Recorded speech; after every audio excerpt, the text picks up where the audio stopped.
శంకరాచార్యుల వారు జగన్నాథాష్టకం చేస్తూ రెండవ శ్లోకం దగ్గరికి వచ్చేటప్పటికీ భుజే సవ్యే వేణుం శిరసి సిఖిపించం కటిదటే దుకూలం నేత్రాంతే సహచర కటాక్షంచ విదదత్ సదా శ్రీమద్బృందావన వసతి లీలాపరచయో జగన్నాథస్వామి నయనపథగామీ భవతు మే అంటారు. అక్కడ ఉండేటటువంటి జగన్నాథస్వామి యొక్క యథార్థ స్వరూపం ఏదై ఉంటుంది అంటే ధ్యాన దృష్టితో యోగ దృష్టితో చూసినప్పుడు పైకి ఒకలా కనపడే జగన్నాథుడు నిజానికి ఏ రూపంతో ఉంటాడు, ఏ రూపంతో ఉన్నవాడు ఈ రూపంతో ప్రకాశిస్తున్నాడు జగన్నాథుడుగా అన్నదాన్ని కలిగినటువంటి మహాజ్ఞాని జగద్గురువులు అపర శివావతారులు కనుక శంకరాచార్యుల వారు నిర్వచనం చేసి చూపిస్తున్నారు.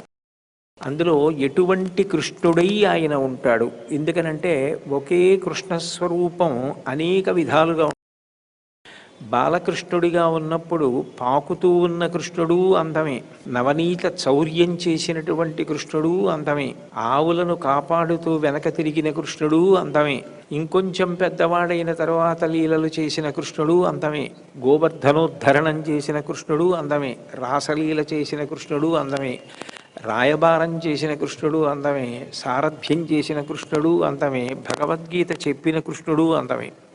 రసోవై సహా మీరు ఏ రూపంగా కృష్ణుడిని చూసినా ఆ రూపం మనసుని ఆకట్టుకుంటుంది. అయితే జగన్నాథస్వామి ఏ రూపంతో ఉన్న కృష్ణ పరమాత్మ అన్నదాన్ని శంకర భగవత్పాదులు విస్పష్టంగా ఆవిష్కరిస్తున్నారు. భుజే సవ్యే వేణుం, ఎడమ చేతితో వేణువుని పట్టుకొని వాయిస్తున్నటువంటి కృష్ణుడు. భుజే సవ్యే వేణుం శిరసి సిఖిపించం, తల మీద నెమలీక పెట్టుకున్నటువంటి వాడు, కిరీటమునందు కాదు తల మీద నెమలీక పెట్టుకుని శోభిల్లుతున్నవాడు. శిరసి సిఖిపించం కటిదటే దుకూలం, పట్టుబట్ట నడుముకి కట్టుకుని ఉన్నవాడు. ఆ పైన ఆయన సహచర కటాక్షంచ విదదత్ నేత్రాంతే, ఇలా చూడ్డం కాదుట, ఇలా చూస్తుంటట. నేత్రాంతే అంటే కంటి యొక్క చివరి భాగము నుండి. ఇలా చూసేటటువంటి చూపు కన్నా ఇలా చూసేటటువంటి చూపు చాలా గొప్పది. ఎందుకంటే నాకు దేని మీద చాలా ప్రేమ ఉంటుందో దాన్ని ఒక పక్కకుంచి దాన్ని ఇలా చూస్తూ ఉంటాను. పొట్టి చూపే కానీ అది గట్టి చూపు. ఇలా చూసినది ఏదో అది పొడుగు చూపు. ఇలా చూసిన చూపులో ప్రత్యేకమైన అభిమానం ఏమి ఉండదు. కానీ నాకు ఒక ప్రత్యేకమైన అభిమానం ఉందనుకోండి, వాళ్ళని ఎక్కడో ఈ పక్కన ఉంచి నేను అప్పుడప్పుడు ఇలా చూస్తూ ఉంటాను. అంటే కటాక్షము అంటే కడగంటి చూపు అంత గొప్పది. ఎవరిని చూస్తూ ఉంటాడు అలా అంటే సహచర, ఆయనతో తిరుగుతున్నవారు అంటే గోపాల బాలురు. గోపాల బాలుర్ని కటాక్షంచ విదధత్, కంటి యొక్క చివరి నుండి చూస్తూ వాళ్ళని ఎందు అపారమైనటువంటి ప్రేమని కురిపిస్తున్నవాడు. సదా వసతి బృందావన శ్రీమద్ బృందావన వసతి లీలాపరచయో, ఎప్పుడు బృందావనమనందు ఉండేటటువంటి కృష్ణస్వరూపం. అటువంటి కృష్ణుడు ఎవరైతే ఉన్నాడో ఆయన జగన్నాథస్వామి, ఆయన జగన్నాథుడు.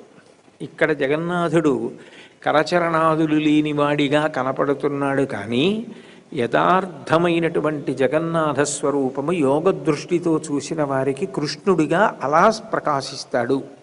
అంటే కృష్ణ పరమాత్మకు జగన్నాథుడికి అభేదం, ఇద్దరూ ఒక్కటే.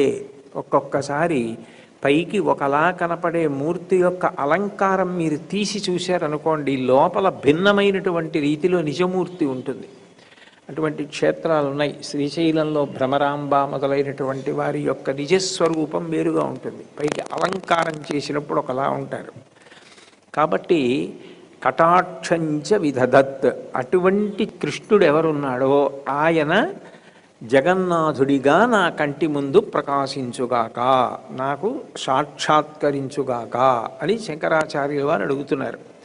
ఇందులో బృందావనమనందున్నటువంటి కృష్ణుడు అని చెప్పారు. బృందావనమునందున్న కృష్ణుడికి నందవ్రజమునందున్న కృష్ణుడికి తత్వత అభేదం. ఆ కృష్ణుడే నందవ్రజంలో ఉన్నాడు, పుట్టగానే వెళ్ళింది నందవ్రజానికి. అదే కృష్ణుడు నందవ్రజం నుంచి తర్వాత బృందావనానికి వెళ్ళిపోయాడు.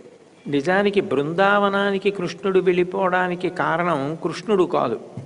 కృష్ణుడు నాకు ఈ నందవ్రజంలో ఉండాలని లేదు, అందుకని మనం బృందావనానికి వెళ్ళిపోదాం అని ఆయన ఎప్పుడు అడగలేదు.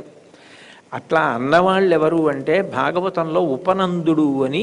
ఆ ఉపనందుడు ఒకసారి ఈ గోపాలురందరూ కూడా సమావేశమైనప్పుడు మాట్లాడుతూ, చిన్ని కృష్ణుడు పుట్టినప్పటి నుంచి ఎన్నో ఆపదలు సంభవిస్తున్నాయి. ఒకసారి పూతన వచ్చింది, ఒకసారి శకటాసురుడు వచ్చాడు, ఒకసారి తృణావర్తుడు వచ్చాడు. ఇలా ఎందరో రాక్షసులు వచ్చి కృష్ణుణ్ణి భంజించాలని చూస్తున్నారు. ఈ నందవ్రజం ఆపదలకు నెలవైపోయింది. మనం కృష్ణుణ్ణి కాపాడుకోవాలి అంటే మనం ఈ నందవ్రజాన్ని విడిచిపెట్టి బృందావనానికి వెళ్ళిపోదామన్నాడు. అక్కడ మీరు గమనించవలసిన విషయం ఏమిటంటే, నిజానికి చిన్ని కృష్ణుడికి ఆపదలు వస్తున్నాయి కాబట్టి ఆ ప్రదేశాన్ని విడిచిపెట్టి వేరొక ప్రదేశానికి వెళ్ళిపోతే కొడుక్కి ఆపదలు రావేమో అని ఆలోచించవలసిన వాడు నందుడు. కానీ అది ఆలోచించిన వాడు ఉపనందుడు. ఆ వెళ్ళిపోదామన్నప్పుడు మీరు ఇక్కడ ఉండడం మంచిది కాదు, మీరు ఏ మధురో వెళ్ళిపోండి, ఇంకొక చోటుకి వెళ్ళిపోండి, ఇక్కడ ఉంటే ఆపదలు వస్తున్నాయని కూడా చెప్పచ్చు నందుడికి. అట్లా చెప్పలేదు, మనం అందరం వెళ్ళిపోదాం అన్నాడు. అంటే వాళ్ళలో అంత సమైక్యత, ఆ కృష్ణ పరమాత్మని మనం కాపాడుకోవాలనేటటువంటి ఆర్తి. ఆయన ఇన్ని ఆపదలు గట్టెక్కాడు కదా, పూతనా సంహారం చేశాడు కదా, శకటాసుర భంజనం చేశారు కదా, తృణావర్త సంహారం చేశాడు కదా, ఇన్ని సంహారములు చేసిన వాడు నిజానికి మనం రక్షిస్తున్నామా, ఆయన రాక్షస సంహారం చేస్తున్నాడా అని వాళ్ళు ఎప్పుడూ ఆలోచించలేదు. మనమే కాపాడుకోవాలి చిన్ని కృష్ణుడు అనేటటువంటి ఆర్తి వాళ్ళకి. అంతటి ప్రేమైకమూర్తులందరూ కలిసి 3 కారణములు చెప్పారు వెళ్ళిపోవడానికి. 1, కృష్ణుణ్ణి కాపాడుకోవాలి. 2, మనందరం వెళ్ళిపోయినప్పుడు మనందరికీ కూడా ప్రధానమైన వృత్తి గోపోషణం. అంత పచ్చిగడ్డి లభిస్తుంది కాబట్టి ఇబ్బంది లేకుండా ఆవులన్నీ కడుపు నిండా ఆహారాన్ని తింటాయి. స్వచ్ఛమైనటువంటి జలములు ప్రవహిస్తూ ఉంటాయి, నీళ్లు దొరుకుతాయి కాబట్టి మనం కూడా క్షేమంగా సంతోషంగా హాయిగా ఉండొచ్చు. ప్రకృతి ఎంతో బాగుంటుంది, కావలసినన్ని చెట్లు లతలు అన్నీ ఉంటాయి. కాబట్టి మనం బృందావనానికి వెళ్ళిపోదామన్నాడు. అంటే అందరూ కలిసి వెళ్ళిపోయారు. ఒక్క కృష్ణుడి కోసం కృష్ణుడి తల్లి యశోద, కృష్ణుడి తండ్రి నందుడు వెళ్ళలేదు, లేదా కృష్ణుడికి సంబంధించిన ఎవరో కొద్దిమంది వెళ్ళలేదు. ఒక కృష్ణుడి కోసం ఊరంతా ఖాళీ చేసి అందరూ కలిసి వెళ్ళిపోయారు. అది వాళ్ళ యొక్క ప్రేమ. ఆ ప్రేమతో వాళ్ళందరూ కలిసి బృందావనానికి వెళ్ళిపోయారు. ఆ బృందావనానికి ఒక గొప్పతనం ఉంది. ఏమిటి ఆ గొప్పతనం అంటే, బృందావనంలో ఉండేటటువంటి కృష్ణ పరమాత్మ ఎనలేని ప్రేమని పంచిపెట్టాడు. మీరు నందవ్రజంలో కృష్ణుడు చేసిన లీలలకి బృందావనంలో చేసిన లీలలకి ఉన్న ప్రధానమైనటువంటి భేదాన్ని గమనిస్తే, నిజానికి మరణించినటువంటి గోపాల బాలుని కూడా బ్రతికించినది కృష్ణ పరమాత్మ. ఎక్కడ అంటే బృందావనంలోనే బ్రతికించాడు. బృందావనంలోనే ఉండి బృందావనంలోనే బ్రతికించాడు. అట్లా బ్రతికించినది బృందావనంలో. అంటే గోపాల బాలుర మీద గోపకాంతల మీద అంత విశేష ప్రేమని వాత్సల్యాన్ని ఆయన కురిపించాడు. యథార్థానికి అఘాసుర వృత్తాంతమని ఒక వృత్తాంతం జరిగింది. జాపిరములేక ఇప్పుడు గ్రీపుల గోపాలసుతుల కృష్ణునితోడన్ గీపెట్టక మింగెదనని పాపపు రక్కసుడు త్రోవ పడియుండే నృపా అన్నారు పోతన గారు భాగవతాన్ని ఆంధ్రీకరిస్తూ. అఘాసురుడు అంటే పాపం, యథాతథంగా ఆంధ్రీకరిస్తూ పాపపు రక్కసుడు త్రోవ పడియుండే నృపా అన్నారు. పెద్ద కొండ చిలవ రూపంలో పడుకున్నాడు. పడుకుంటే వీళ్ళు రోజు బృందావనంలో ఆడుకుంటూ ఉంటారు పిల్లలు. వాళ్ళు వెడుతూ ఏమిటిది, పైకి చూస్తే పెద్ద మబ్బు పట్టినట్టుంది, ఎర్రగా చాందిని కప్పినట్టుంది, కింద అకస్మాత్తుగా ఇవాళ అంతా మెత్తగా ఉంది, ఎర్ర తివాచీ పరిచినట్టు అని వెడుతూ కొంత వెళ్ళిపోయారు కొండచిలవ నోట్లోకి. వెళ్ళిపోయిన తరువాత వాళ్ళకి అనుమానం వచ్చింది, ఇది కానీ కొండ చిలవేమో అన్నారు. ఇది కానీ కొండ చిలవేమో అనుకున్న తర్వాత వాళ్ళలో కొంతమంది అన్నారు, ఒకవేళ ఇది కొండ చిలవే అనుకో, మనం బెంగ పెట్టుకోవలసిన అవసరం ఏమిటి? బకువెంటంజను కృష్ణు చేతయనచున్ దుర్వారులై పోవగన్. ఒకవేళ నిజంగా ఇది కొండ చిలవే అయితే ఇది మనని చంపాలని ప్రయత్నం చేస్తే ఆ కొంగ రూపంలో వచ్చిన రాక్షసుండి చంపేసినటువంటి కృష్ణ పరమాత్మ మన వెనకాతలు వస్తూ ఉంటాడు కాబట్టి ఆయనే ఈ కొండ చిలువని కూడా చంపేస్తారని వాళ్ళు ధైర్యంగా వెనక కృష్ణుడు ఉన్నాడని కొండ చిలువ నోట్లోకి వెళ్ళిపోయారు. వెళ్ళిపోతే కొండ చిలువ మింగేసింది. మింగేస్తే వాళ్ళు చనిపోయారు. చనిపోయిన తర్వాత వాళ్ళ కోసం కృష్ణుడు వస్తాడని పడుకున్నాడు ఆ రాక్షసుడు. కృష్ణుడు వచ్చాడు, నోరు తెరిచాడు, పెద్ద అగ్నిస్తంభంలా నిలబడి ఆ అఘాసురుణ్ణి సంహారం చేశాడు. చనిపోయినటువంటి ఈ పిల్లలందరినీ కూడా తన అమృత దృక్కుల చేత బ్రతికించాడు. అందుకని అఘాసుర వృత్తాంతం జరిగినప్పుడు బృందావనంలో ఒకసారి మరణించినటువంటి గోపాల బాలురందరినీ కృష్ణుడు బ్రతికించాడు. అట్లాగే కాళీయమర్దన ఘట్టం జరిగినప్పుడు తెలియక అక్కడికి ఈ గోపాల బాలురందరూ విడితే కాళీయుడు విడిచిపెట్టినటువంటి విషపు గాలుల చేత ఆయన యొక్క విషం కలిసిపోయిన నీటిని గోపాల బాలురు త్రాగిన కారణం చేత అందరూ మరణించారు. మళ్ళీ రెండవసారి తన యొక్క అమృత దృక్కుల చేత వాళ్ళనందరినీ బతికించాడు.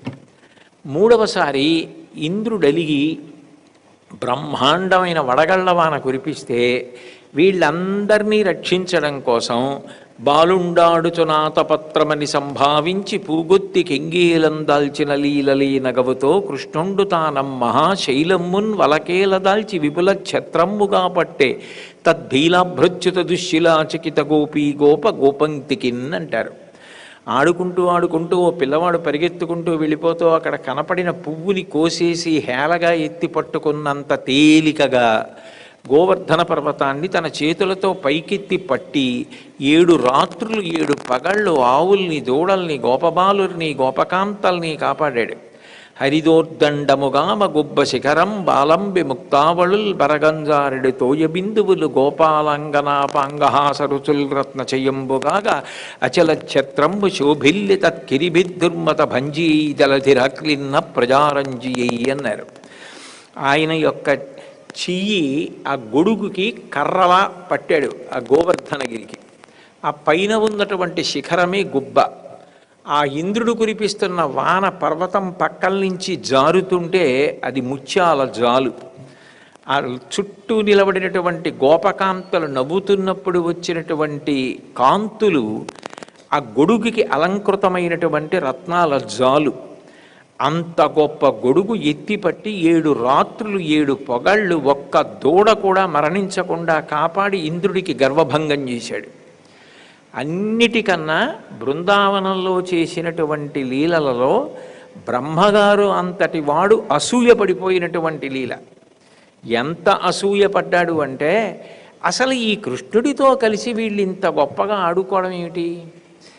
ఇది అన్యులకు సాధ్యం కానటువంటి విషయం. ఎందుచేతనంటే, ఇలా బ్రహ్మపదంబు వేదములకున్ వీక్షింపగారాని నిన్నీ లోకంబున ఈ వనాంతరమునంది మందలో కృష్ణయం చాలాపాటి సమస్త భావములు నీయందే నిక్షేపించు ఈ వ్రేలందొక్కని పాదరేణువులపై వేష్టించినం చాలదే అన్నాడు. ఎంత దృష్టమయా ఈ మాంసచక్షువు తేజ చూడడానికి వీలు కాని పరబ్రహ్మం కృష్ణుడు అన్న పేరుతో ఈ భూమి మీదకొస్తే ఆ కృష్ణుడితో కలిసి వీళ్ళు ఆడుకుంటున్నారు. ఆడుకోవడం కూడా ఏదో చాలా మర్యాదతో కూడుకున్నటువంటి ఆట కాదు. ఎన్నడునైన యోగి విభులెవ్వని పాద పరాగమింతయున్ కన్నుల కానరట్టి హరి తద్దయుకైవడి కూడియాడుచున్ కౌగిటి చేర్చుచున్ తద్దయుకైవడి కూడియాడుచున్ తన్నుచు గ్రుద్దుచున్ మరియు తద్దయుకైవడి కూడియాడుచున్ మన్నన చేయు వల్లవ కుమారుల భాగ్యము వింతయొప్పునే అన్నాడు. ఎన్నడునైన యోగి విభులెవ్వని పాదపరాగమింతయున్ కన్నుల కానరు. యోగులు కూడా ఎవరి పాదములకు అంటుకున్నటువంటి ధూళి రేణువుని దర్శనం చేయడం కూడా సాధ్యం కాక తపస్సులు చేస్తున్నారో అంతటి మహితాత్ముడైనటువంటి పరబ్రహ్మస్వరూపమైన కృష్ణ పరమాత్మతో వీళ్ళందరూ ఆయనే రాశీభూతమైన పరబ్రహ్మమన్న విషయము తెలియక మాకు స్నేహితుడన్న భావంతో కౌగిట చేర్చుచు చెట్టపట్టుచున్ ఆయన్ని కౌగిలించుకుంటున్నారు. ఆయనతో చట్టాపట్టాలు వేసుకుని ఆడుతున్నారు. తన్నుచు గ్రుద్దుచున్ తదయు నవ్వుచు కుడి ఆడుచున్ ఆయన్ని తంతున్నారు, ఆయన్ని గుద్దుతున్నారు మా తోటి సహచరుడని. ఆయనతో ఆడుకుంటున్నారు, ఆయన వెంట పరిగెడుతున్నారు.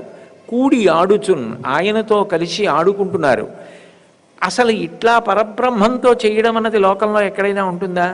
తద్దయుక ఈవడి కూడియాడుచున్ మందన చేయు వల్లవ కుమారుల భాగ్యము వింతయొప్పునే. ఇంత భాగ్యం పొందినటువంటి గోపాల బాలురు గోపకాంతలతో సమానమైనటువంటి అదృష్టాన్ని పొందిన వాళ్ళు ఈ లోకంలో ఎవరున్నారు? వీళ్లతో పోలిస్తే నా బ్రహ్మ పదవి ఏ పాటి? నేను ఏనాడు పరబ్రహ్మము యొక్క దర్శనాన్ని ఇలా చేసి ఎరగను. వీళ్ళకి ఇంత స్వాతంత్రం ఉంది. కాబట్టి ఎలా బ్రహ్మపదంబు, ఎందుకు నాకు ఈ బ్రహ్మపదవి? వేదములకున్ వీక్షింపగారాని నిన్నీ లోకంబున ఈ వనాంతరమునంది మందలో కృష్ణయం చాలాపాటి సమస్త భావములు నీయందే నిక్షేపించు ఈ వ్రేలందొక్కని పాదరేణువులపై వేష్టించినంచాలదే. వేదములు కూడా ఎవరి పాద పద్మములకు అంటుకున్నటువంటి రజస్సుని దర్శనం చెయ్యలేవో అటువంటి పరమాత్మ కృష్ణుడిగా వస్తే ఆయనతో కలిసి ఆడుకుంటున్నారు, గుద్దుతున్నారు, తంతున్నారు, కౌగలించుకుంటున్నారు, ఎంగిలి తింటున్నారు, ఎంగిలి పెడుతున్నారు, ఆయన తింటున్నాడు. ఇంత అదృష్టానికి వీళ్ళు పాత్రులయ్యారు. నాకు ఈ బ్రహ్మ పదవి తీసేసి నీతో ఇలా ఆడుకునే అదృష్టం పొందినటువంటి ఈ గోపాల బాలులలో ఒక్కడి పాదములకు అంటుకున్నటువంటి ధూళి తీసిన 4 శిరస్సుల మీద చల్లుకునే అదృష్టాన్ని చాలు. ఈ వ్రేలందొక్కని పాదరేణువులపై వేష్టించినంచాలదే అన్నాడు. అంటే అంత ఆనందాన్ని పంచిపెట్టేశాడు బృందావనంలో. ఇంకా అంతా ఇంత ఆనందం కాదు. అసలు ఏ పరబ్రహ్మం అనేటటువంటిది కంటితో చూడడం కూడా సాధ్యం కాదో, ఎవరి దగ్గరికి వెళ్ళడం కూడా సాధ్యం కాదో, ఎవరి పాద పద్మములకు ఉన్న చిటికిని వేలి గోటి కాంతి చూడడం సాధ్యం కాదో అటువంటి వాడు తనంత తాను బయలుదేరి వచ్చి వాళ్ళతో అంత కలిసిపోయాడు. వాళ్ళతో కలిసి ఆడుకున్నాడు, వాళ్ళతో కలిసి పాటలు పాడాడు, వాళ్ళతో కలిసి ఆ పశుపోషణం అంతా చేశాడు, గోవుల వెంట తిరిగాడు, వాళ్ళతో కలిసి అంత సంతోషాన్ని అనుభవించాడు, వాళ్ళందరికీ ఆనందాన్ని పంచిపెట్టాడు. ఆయన ఎంత ఆనందాన్ని అనుభవించాడు అన్నది కాదు, ఆయన ఎంత ఆనందాన్ని పంచిపెట్టి తాను ఆనందము పొందాడన్నది ప్రధానం. ఇంతమందికి ఆనందాన్ని అసలు ఎక్కడా ఎప్పుడూ కని విని ఎరుగని రీతిలో ఆనందాన్ని వృష్టి కింద కురిపించేశాడు.